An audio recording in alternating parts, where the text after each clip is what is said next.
3대째 시장통 기름이나 짜는 년이 내 아들 옆에 있을 격이 돼. 몸에서 역겨운 기름전내가 진동하잖아. 당장 이혼 도장 찍고 꺼져. 시어머니가 제 옷가지를 현관 밖으로 내동댕이 치며 악을 썼습니다. 그날 새벽 4시부터 일어나서 잔치 음식을 준비하던 며느리한테요. 남편의 검사 임용을 축하하려고 친정 방앗간에서 재료까지 공수해온 며느리한테 짐을 싸서 나가라는 겁니다. 솔직히 너무 열받아서 시댁 전체를 뒤집어 놓을 만한 저만 아는 이야기를 지금 당장 해버리고 싶지만 꼭 참고 기회를 엿보고 있어요. 제가 그 비밀을 언제 터뜨리는지, 얼마나 속 시원하게 복수하는지 한번 들어보시겠어요? 윤지아 씨의 사연 지금 바로 시작합니다. 새벽 4시부터 일어나 준비한 음식들이 식탁 위에 가지런히 놓여 있었습니다. 친정 부모님 방앗간에서 직접 짜온 참기름으로 나물을 무치고 전을 부치고 갈비찜까지 푹 고안했죠. 오늘은 민우가 검사로 정식 임용되는 날이니까요. 저는 앞치마에 묻은 기름기를 닦으며 마지막으로 상을 점검하고 있었습니다. 그때 안방 문이 벌컥 열리더니 시어머니 오말순이 헐레벌떡 거실로 나왔습니다. 이게 뭐야, 이 냄새가. 오말순이 코를 틀어막으며 인상을 구겼습니다. 어머니, 민우 임용 축하하려고 새벽부터 음식 준비했어요. 참기름도 친정에서 갖다 온 거라 고소한 냄새가 좀 나죠. 고소해. 역겨운 기름전내가 집안에 진동을 하는데 고소하다고? 오말순이 식탁 위에 음식들을 흘겨보더니 갑자기 현관 쪽으로 성큼성큼 걸어갔습니다.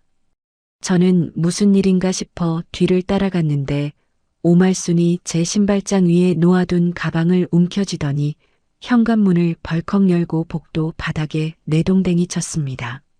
어머니, 닥쳐.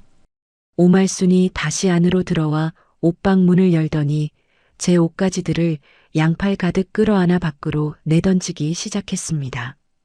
원피스, 외투, 속옷까지 가리지 않고 복도 바닥 위로 우수수 쏟아져 내렸죠. 어머니, 왜 이러세요? 제가 뭘 잘못했어요? 잘못? 네 존재 자체가 잘못이야.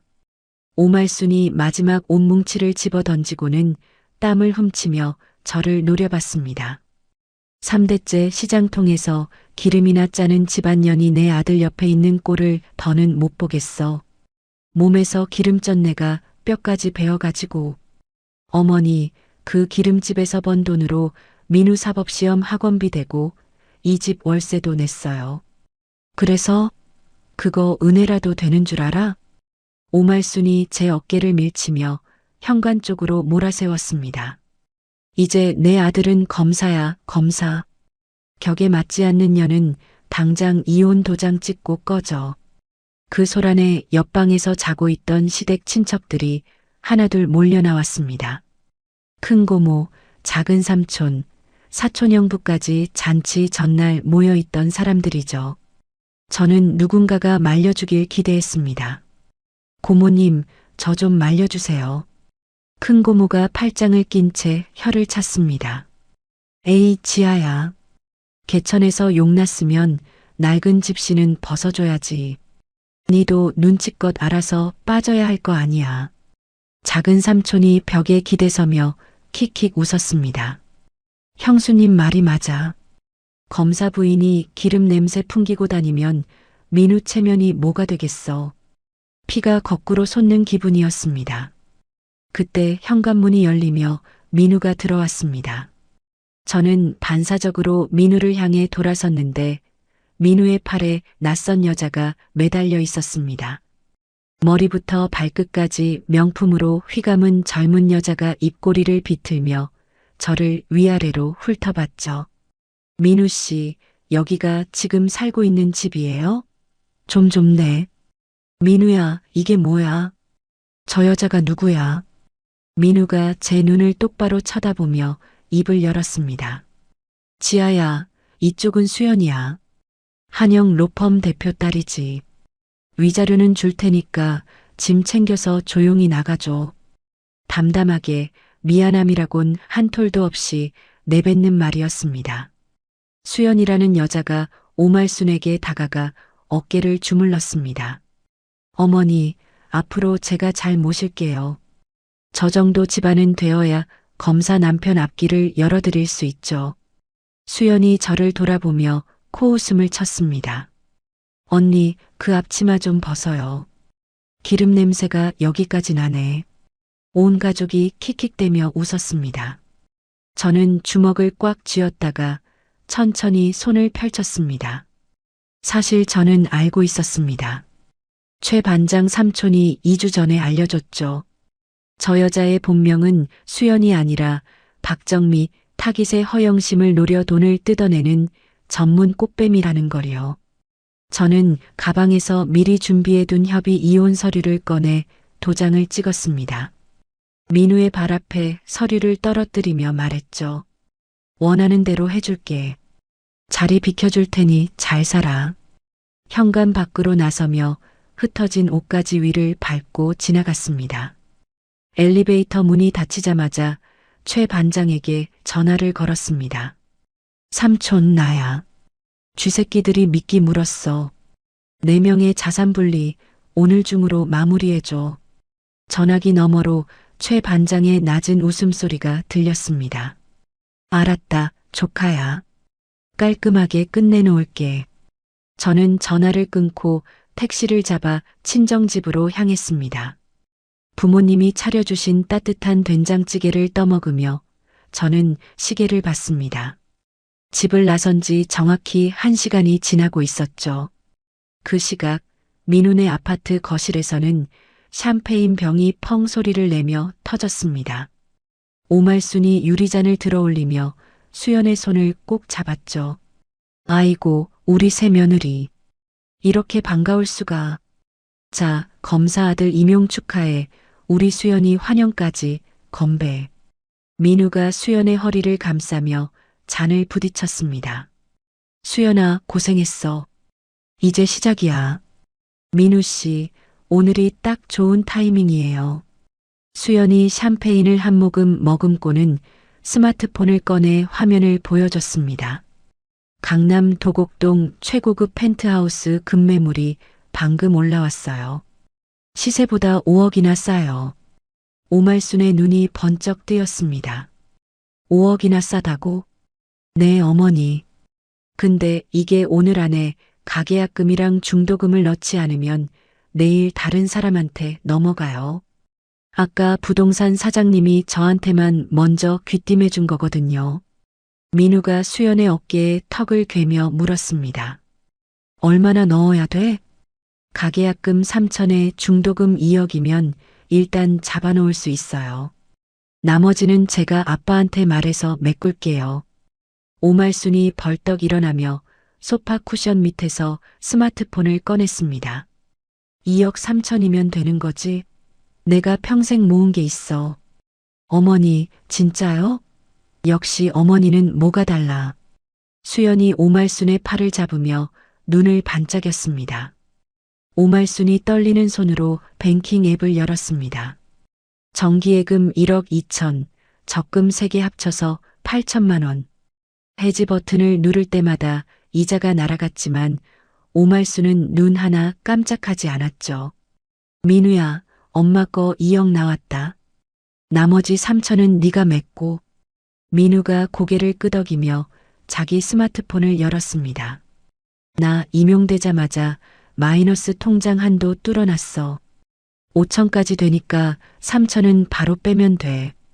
수연이 메모장에 적어둔 계좌번호를 보여주며 말했습니다. 여기로 보내주세요. 부동산 중개인 법인 계좌예요. 바로 넣어야 해요. 진짜 급해요. 오말순이 계좌번호를 입력하고 이체 버튼을 눌렀습니다. 2억 원, 이체 완료. 민우도 뒤이어 3천만 원을 보냈죠. 수연이 폰 화면을 확인하더니 환하게 웃었습니다. 입금 확인됐어요. 어머니, 민우 씨 축하드려요. 이제 강남 펜트하우스 주인이에요. 오말순이 수연을 끌어안았습니다.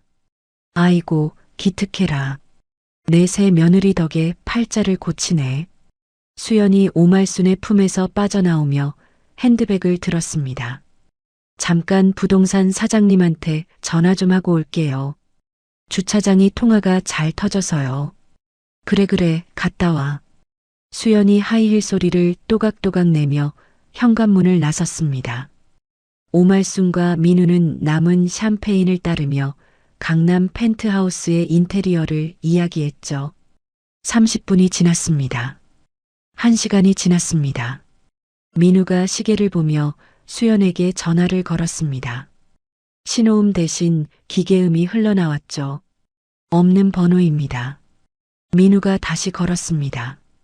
같은 소리. 수연아, 왜 전화가 안 돼? 오말순이 소파에서 몸을 일으키며 불안한 표정을 지었습니다.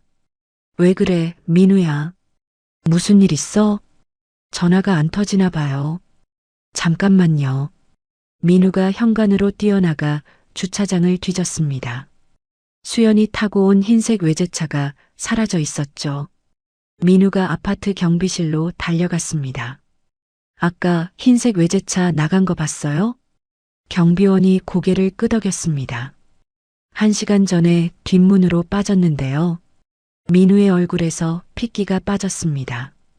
손이 떨리는 채로 수연의 이름을 검색하고 차 번호를 조회하기 시작했죠. 30분 뒤 민우는 거실 바닥에 주저앉아 있었습니다. 엄마, 왜 그래, 민우야? 얼굴이 왜 그래? 그 차 렌탈이에요. 수연이가 입고 있던 옷도 렌탈 업체 거래 목록에 있어요. 한영 로펌에 전화해봤는데 대표 딸 중에 수연이란 사람은 없대요. 오말순의 다리가 풀렸습니다. 소파 팔걸이를 부여잡으며 나지막하게 물었죠. 그러면 2억은? 없는 번호예요. 계좌도 추적이 안 돼요. 내 평생 모은 돈이 2억이야. 오말순이 가슴을 쥐어뜯으며 비명을 질렀습니다. 손톱이 살을 파고들어도 아픈 줄 모르는 것 같았죠. 오말순이 갑자기 스마트폰을 움켜쥐고 제 번호를 눌렀습니다. 저는 친정집 안방에서 부모님이 깎아주신 사과를 베어 물고 있었습니다. 폰 화면에 시어머니 번호가 떴죠. 저는 스피커폰을 눌렀습니다. 지아야, 지아야. 수화기 너머로 오말순의 콧물 섞인 울음소리가 쏟아졌습니다. 내가 미쳤었어. 내가 미쳤었다고. 제발 네가 번 돈으로 변호사 사서 그년 잡아줘. 2억이야. 내 전 재산 2억. 저는 사과를 천천히 씹으며 오말순의 울음소리를 들었습니다. 1시간 전까지 기름전내 난다며 제 옷가지를 복도에 내던지던 그 입에서 나오는 소리가 이것이었죠. 어머니. 응. 지아야, 제발. 어머니가 그렇게 멸시하시던 기름전내 나는 제 돈은요. 단 한 푼도 어머니를 위해 쓸 생각 없어요. 지아야. 저는 통화 종료 버튼을 눌렀습니다. 그리고 오말순의 번호를 차단 목록에 넣었죠. 민우 번호도 바로 뒤에 추가했습니다. 폰을 내려놓고 부모님이 끓여주신 보리차를 한 모금 마셨습니다. 목구멍을 타고 내려가는 따뜻한 물이 참 편안했죠. 다음 날 아침 민우는 관할 경찰서 형사과 사무실 문을 벌컥 열어젖혔습니다. 갓 발급받은 검사 공무원증을 수사관 책상 위에 탁 내려놓으며 목소리를 높였죠. 나 서부지검 강민우 검사야. 어제 사기당한 건 내가 직접 신고한 거니까 지금 당장 수사 현황 보고해. 형사가 팀장이 안경을 밀어 올리며 민우를 올려다봤습니다. 강 검사님, 일단 앉으시죠. 앉긴 뭘 앉아. 2억 3천이 날아갔어. 범인 위치 파악된 거 있으면 당장 내놔. 민우가 주먹으로 책상을 내려쳤습니다.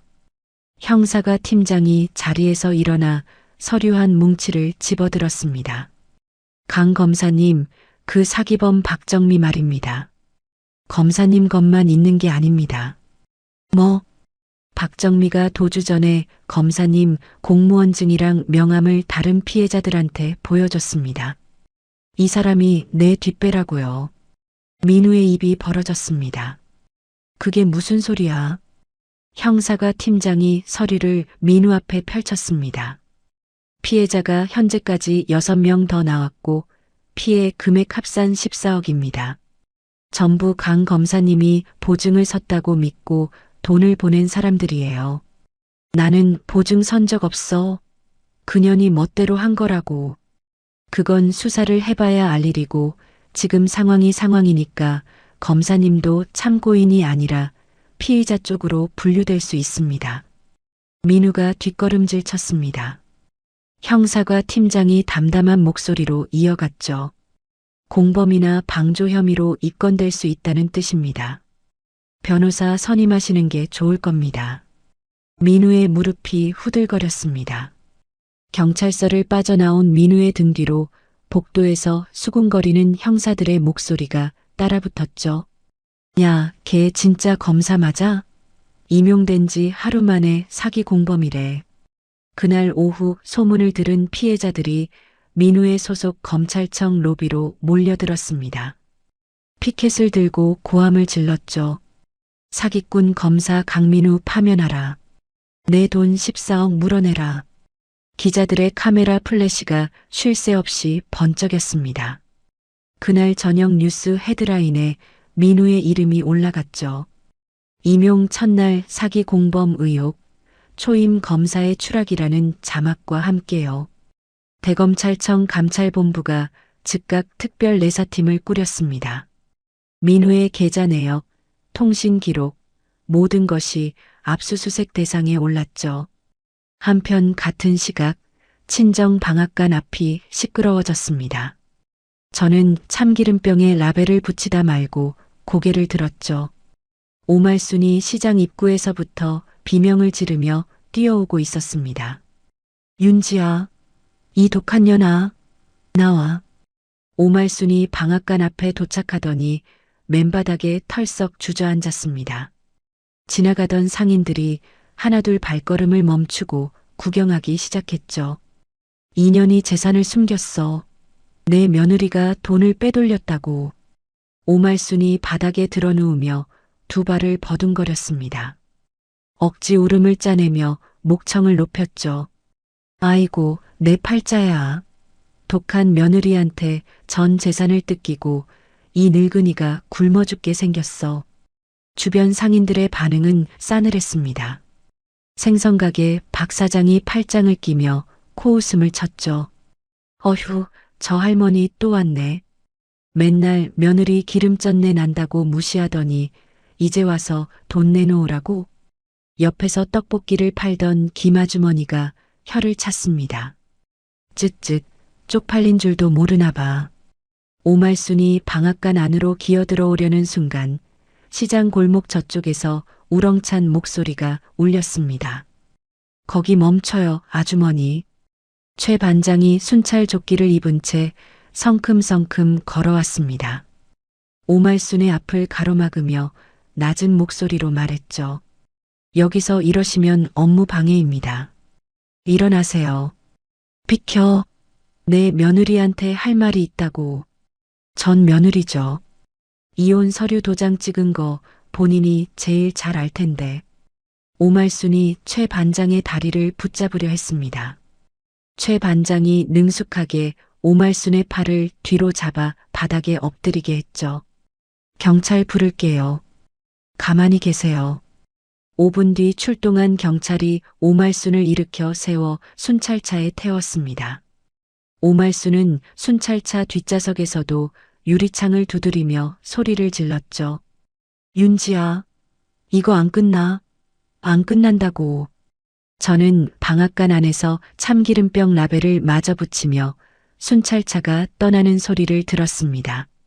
아버지가 뒤에서 제 어깨를 토닥이셨죠. 지아야, 신경 쓰지 마라. 아버지가 있잖아. 네, 아버지. 괜찮아요. 저는 아버지의 투박한 손을 잡으며 고개를 끄덕였습니다. 그리고 가게 구석에 놓인 참깨 자루를 들어 올리며 다시 일상으로 돌아갔죠. 밖에서 무슨 일이 벌어지든 제가 할 일은 변하지 않았으니까요. 검찰 내사가 본격화된 그날 오후 방앗간 유리문이 쾅 하고 열렸습니다. 민우가 충혈된 눈으로 가게 안을 휘둘러 보다 저와 눈이 마주쳤죠. 지아야, 나 좀 살려줘. 민우의 목소리가 갈라져 있었습니다. 이틀 사이에 수염이 덥수룩하게 자라 있었고 셔츠는 구겨질 대로 구겨져 있었죠. 살려달라니 무슨 소리야.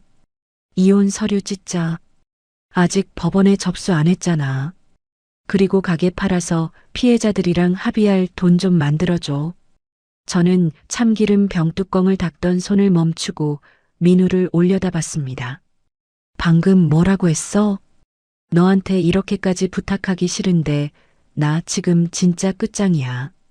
14억 피해자들이 합의 안 해주면 나 감옥 가.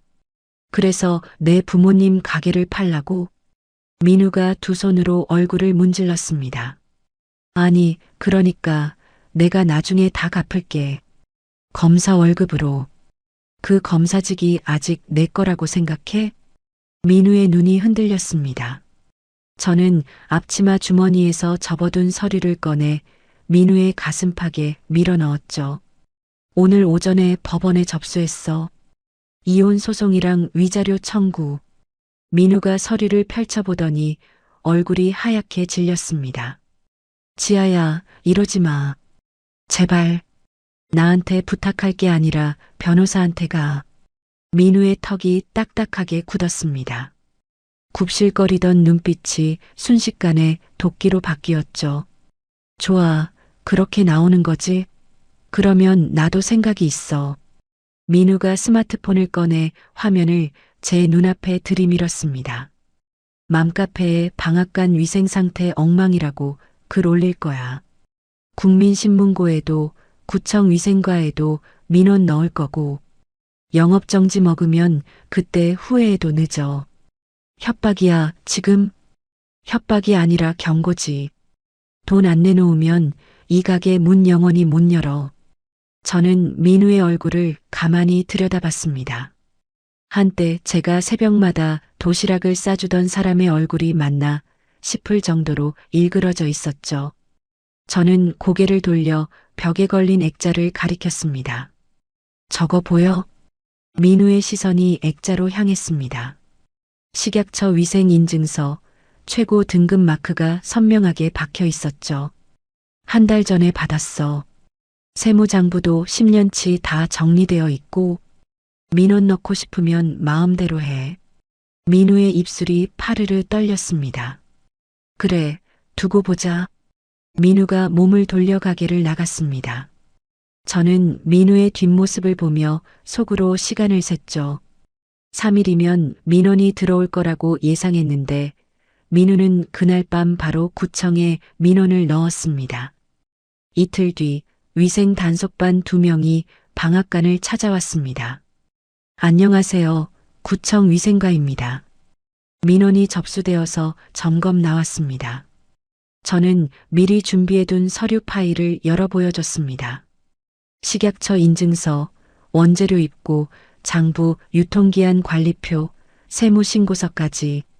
단속반 직원이 서류를 넘기다 말고 민원서를 다시 들여다봤죠. 이 정도면 문제될 게 하나도 없는데요. 민원 내용이랑 전혀 안 맞네.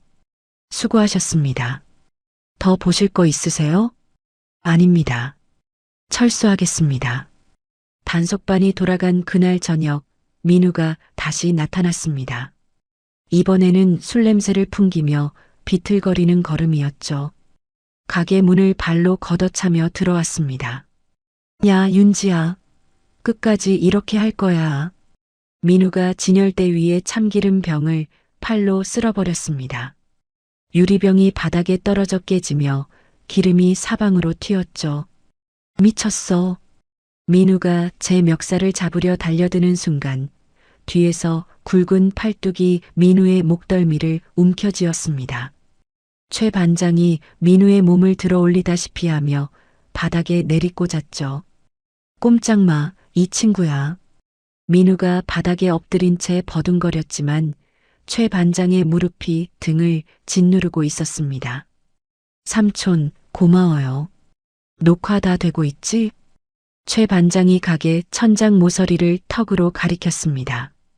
고화질 카메라의 빨간 불빛이 깜빡이고 있었죠. 가게 곳곳에 설치된 카메라 사대가 민우의 난동을 처음부터 끝까지 담고 있었습니다.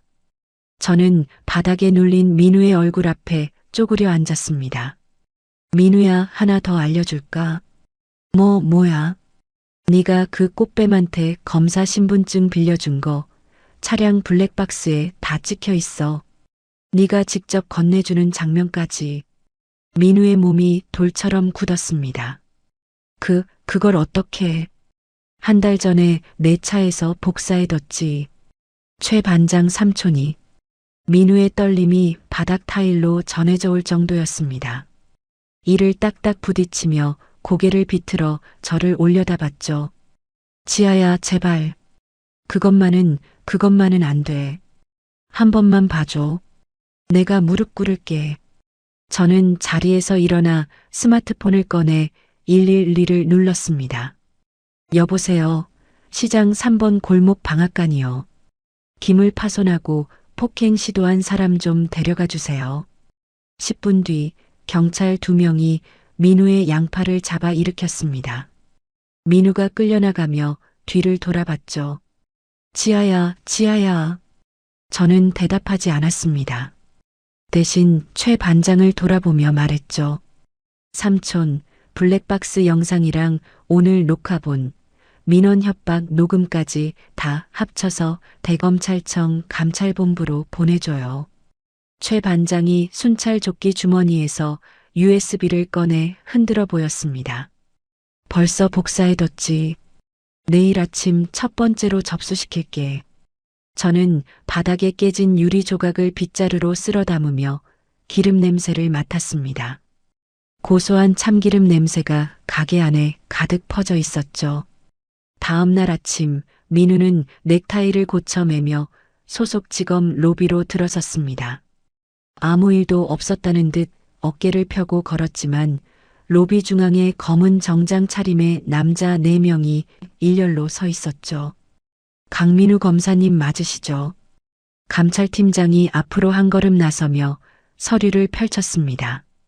사기 방조 및 공무원 품위 유지 위반 혐의로 체포영장이 발부되었습니다. 동행해 주십시오. 민우의 서류 가방이 바닥에 떨어졌습니다. 뭐라고요? 이건 조작이에요. 저는 피해자라니까요. 피해자 여부는 수사 결과에 따라 판단됩니다. 감찰팀장이 주머니에서 작은 녹음기를 꺼내 재생 버튼을 눌렀습니다. 로비에 민우의 목소리가 울려 퍼졌죠. 여기, 이거 내 신분증이랑 명함. 필요하면 써. 사람들이 검사가 뒤에 있다고 하면 돈 잘 모이잖아. 민우의 얼굴이 잿빛으로 변했습니다. 블랙박스에 찍힌 자기 목소리를 부정할 수가 없었죠. 복도 양쪽에서 동료 검사들이 고개를 내밀어 구경하고 있었고 로비 입구에는 어제부터 진을 치고 있던 기자들의 카메라가 일제히 플래시를 터뜨렸습니다.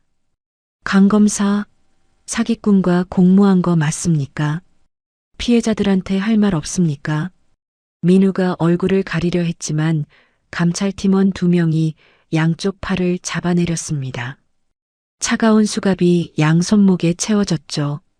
철컥 소리가 로비 대리석 바닥에 메아리 쳤습니다. 이러시면 안 됩니다. 저는 검사예요. 검사라고. 민우가 발버둥을 쳤지만 감찰팀원들의 손은 꿈쩍도 하지 않았습니다. 수갑찬 양손을 앞에 모은 채 카메라 세례를 받으며 로비를 가로질러 끌려나갔죠.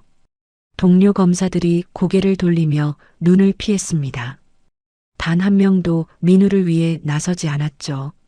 그날 저녁 뉴스는 민우의 연행 장면으로 도배되었습니다. 저는 방앗간 구석 작은 텔레비전으로 그 장면을 봤죠. 수갑 찬 채 고개를 숙인 민우의 모습 위로 자막이 흘렀습니다. 임용 3일 만에 체포, 초임 검사의 몰락. 뉴스를 끄고 참깨를 볶는데 최 반장이 믹스커피를 들고 들어왔습니다. 조카야, 뉴스 봤지? 네, 봤어요. 시원하냐? 저는 볶음기 손잡이를 돌리며 고개를 끄덕였습니다. 아직 안 끝났지만요. 최 반장이 커피를 후후 불며 웃었습니다. 그래, 천천히 하자. 그로부터 이틀 뒤 오말순이 살고 있던 아파트에 낯선 남자들이 몰려들었습니다. 사채업자가 보낸 용역 3명이 현관 비밀번호를 누르고 안으로 들어갔죠. 오말순 씨 대출 이자 3개월 연체입니다. 오늘 강제 집행 나왔어요. 오말순이 거실에서 비틀거리며 나왔습니다. 며칠째 제대로 먹지 못한 얼굴이 쭈글쭈글하게 말라 있었죠. 잠깐만요. 돈을 구할 데가 있어요. 며칠만 더. 그 말을 3번째 듣고 있습니다.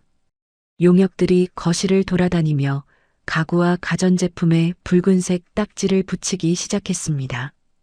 텔레비전, 냉장고, 소파, 오말순이 자랑하던 대리석 식탁까지. 오말순이 냉장고를 끌어안으며 울부짖었죠. 이것만은 안 돼. 이건 내 거야. 채권자 소유입니다. 이제 짐 싸세요. 내일까지 비워야 합니다.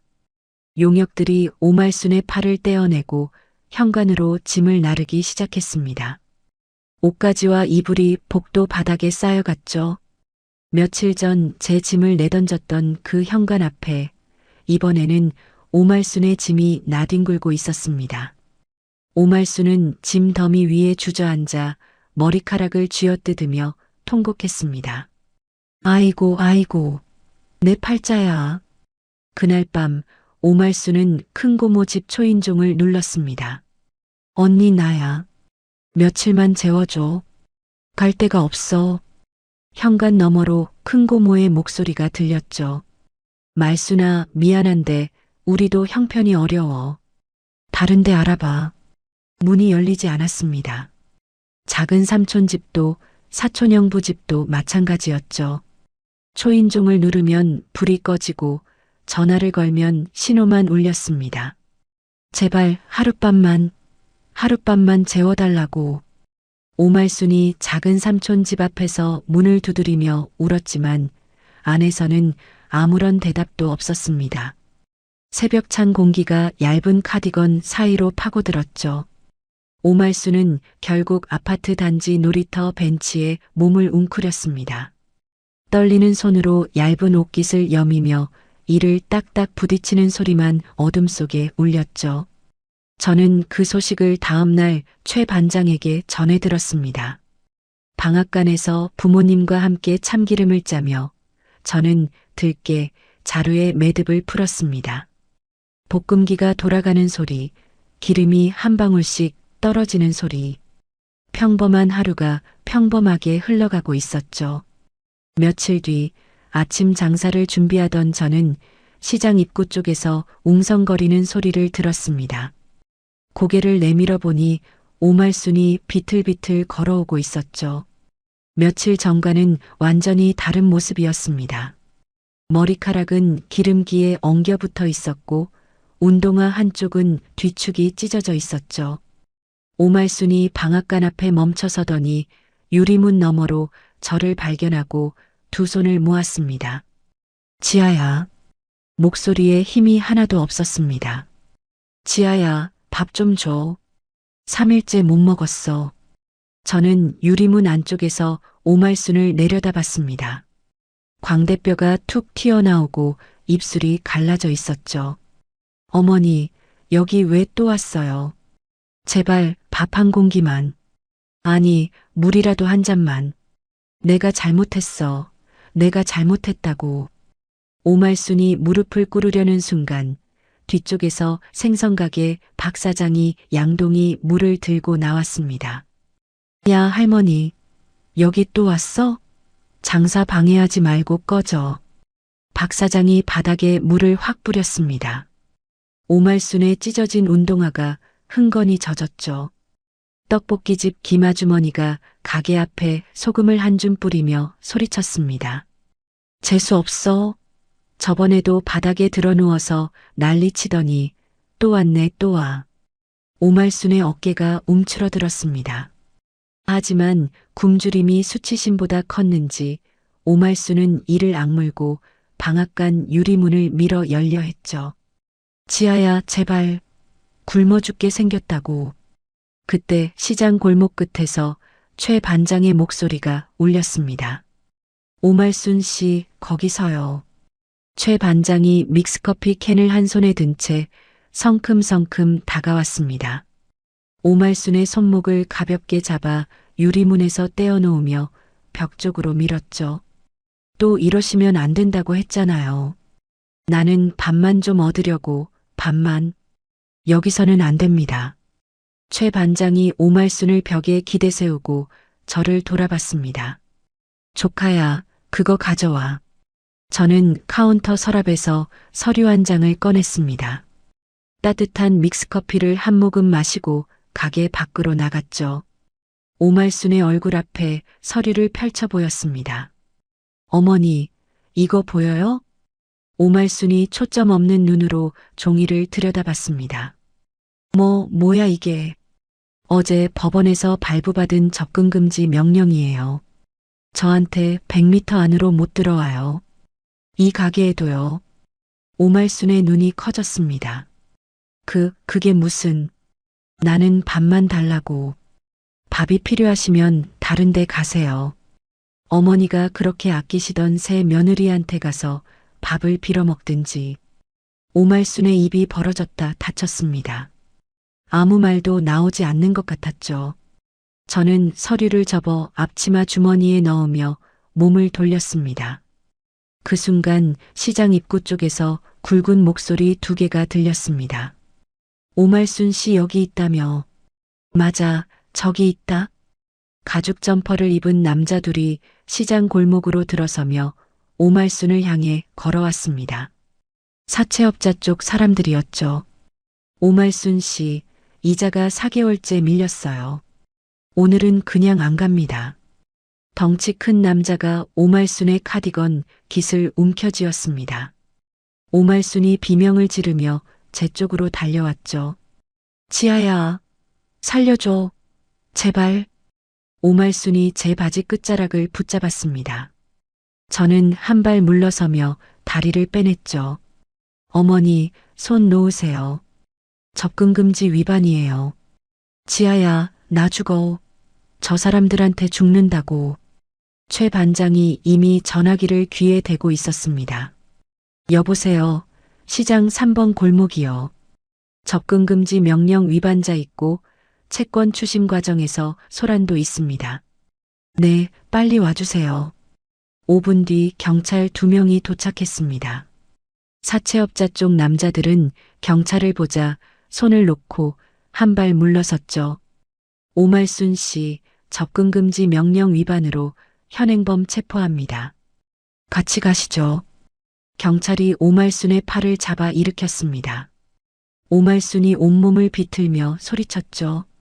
내가 뭘 어쨌다고. 밥을 달라는 게 죄야. 법원 명령을 어기신 겁니다. 가시죠. 오말순이 경찰차 뒷문에 밀려 들어가며 짐승 같은 울음소리를 터뜨렸습니다. 살려줘. 지아야, 살려줘. 경찰차 문이 닫혔습니다. 사이렌 없이 조용히 출발한 차가 시장 골목을 빠져나갔죠. 저는 가게 안으로 들어가 아까 오말순이 밟고 간 바닥을 물걸레로 닦았습니다. 꾹꾹 눌러 닦고 한 번 더 헹궈서 닦았죠. 어머니가 뒤에서 마른 걸레를 건네주셨습니다. 지아야, 힘들지? 아니요, 안 힘들어요. 이제 깨끗해졌어요. 저는 걸레를 빨아짜며 가게 바닥을 한 번 더 훑쳤습니다. 참깨 볶는 고소한 냄새가 가게 안을 채웠고 저는 다시 앞치마를 여미며 볶음기 앞에 섰죠. 민우가 구속 수감된 지 한 달 뒤 재판이 열렸습니다. 저는 방청석 맨 뒷줄에 조용히 앉아 법정 안을 내려다봤죠. 피고인석에 앉은 민우는 칙칙한 푸른 수의를 입고 있었습니다. 한 달 사이에 광대뼈가 드러날 만큼 볼이 꺼져 있었고 눈 밑에는 시커먼 그늘이 내려앉아 있었죠. 수갑찬 양손을 무릎 위에 올려놓고 고개를 숙인 채 떨고 있었습니다. 판사가 판결문을 읽기 시작했습니다. 피고인 강민우는 초임 검사로서 공권력을 사적으로 이용할 목적을 가지고 사기범에게 자발적으로 신분증과 명함을 제공하여 14억 원 규모의 대규모 사기범죄를 방조하였습니다. 민우의 어깨가 잔뜩 움츠러들었습니다. 피고인의 행위로 인해 선량한 피해자 6명이 막대한 재산 피해를 입었으며 국민의 신뢰를 받아야 할 검찰 조직의 기강을 심각하게 훼손한 죄질이 매우 불량합니다. 판사가 안경 너머로 민우를 내려다봤습니다. 주문. 피고인을 징역 7년에 처합니다. 민우의 다리에서 힘이 빠졌습니다. 의자에서 미끄러져 바닥에 주저앉으며 입에서 신음이 새어나왔죠. 7년이요. 민우의 국선 변호사가 민우의 팔을 잡아 일으키려 했지만 민우는 풀어진 다리에 힘을 줄 수가 없었습니다. 교도관 2명이 양쪽에서 민우를 끌어올려 세웠죠. 민우가 고개를 돌려 방청석을 휘둘러 봤습니다. 맨 뒷줄에 앉은 저와 눈이 마주쳤죠.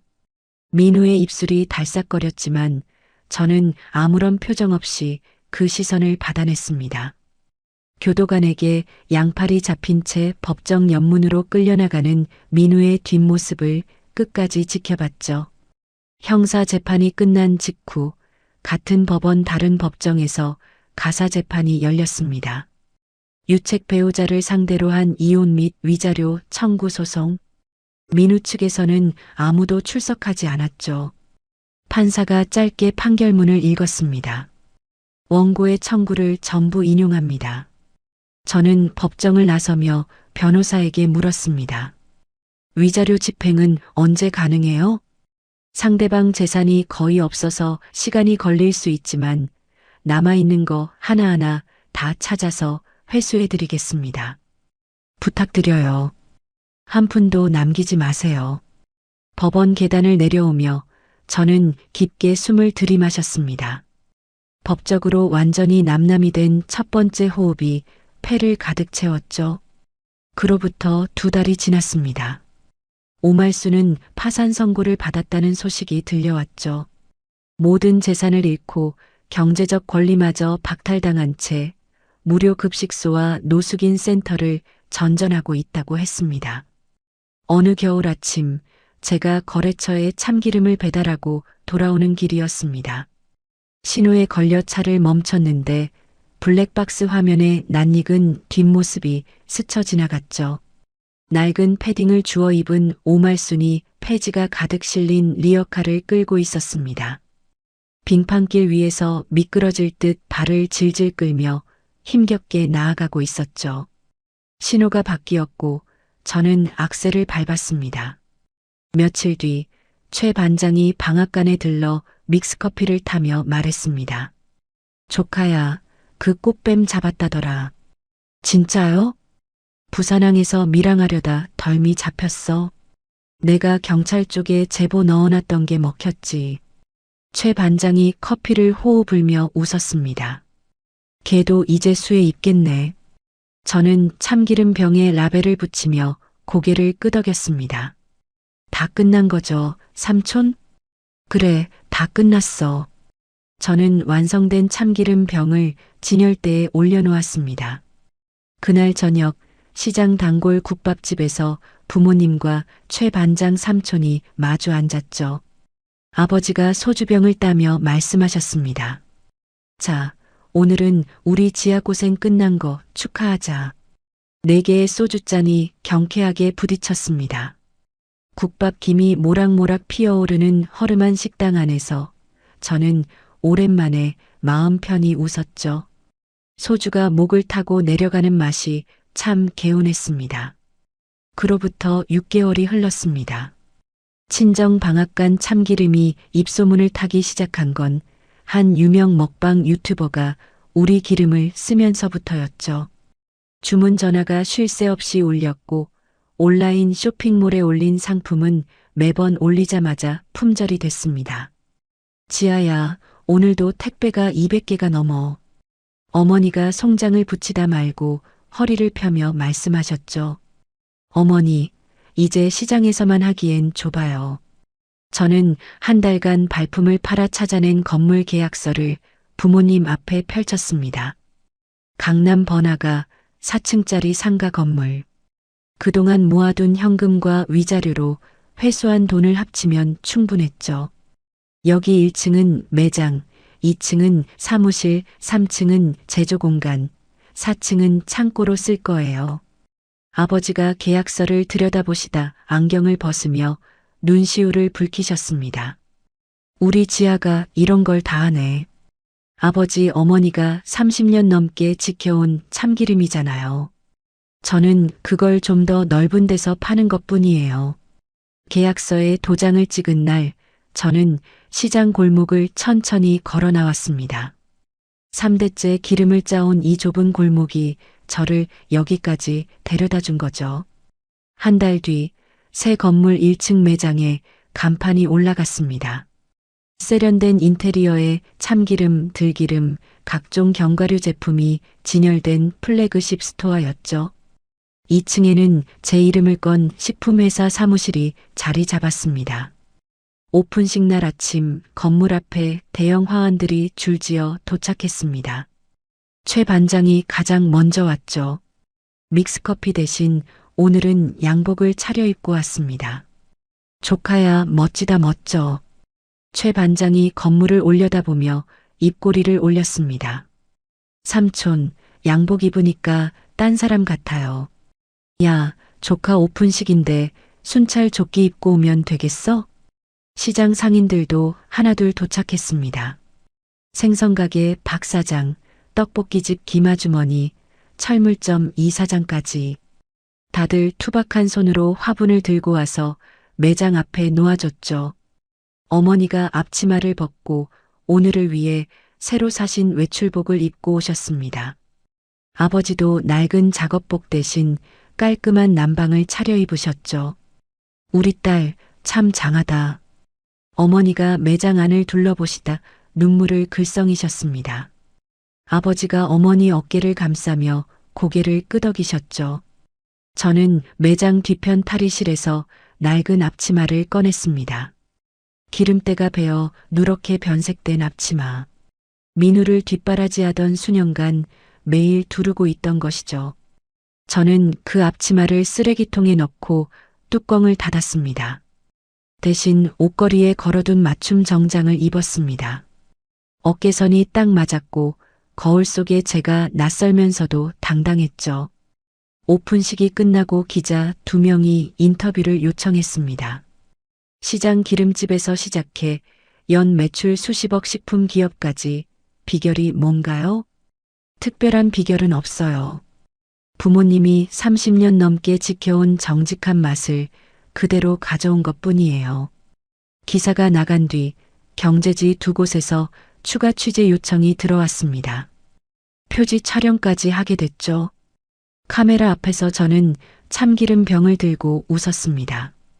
기름전내 난다고 멸시당하던 그 기름이 이제는 제 얼굴 옆에서 잡지 표지를 장식하고 있었죠. 퇴근길 차 안에서 라디오를 켰습니다. 뉴스 단신이 흘러나왔죠. 교도소 내 폭행 사건으로 수감 중이던 전직 검사 강모 씨의 형기가 추가 연장되었습니다. 저는 핸들을 잡은 채 입꼬리가 올라가는 걸 느꼈습니다. 라디오 볼륨을 줄이고 창밖을 봤죠. 강남 한복판으로 석양빛이 쏟아지고 있었습니다. 건물 최고층 사무실에 도착해 창가에 섰습니다. 아래로 도시의 불빛들이 하나둘 켜지기 시작했죠. 저는 눈을 감고 깊게 숨을 들이마셨습니다. 천천히 내쉬는 숨이 참 가벼웠죠. 코끝에 희미하게 참기름 냄새가 남아 있었습니다.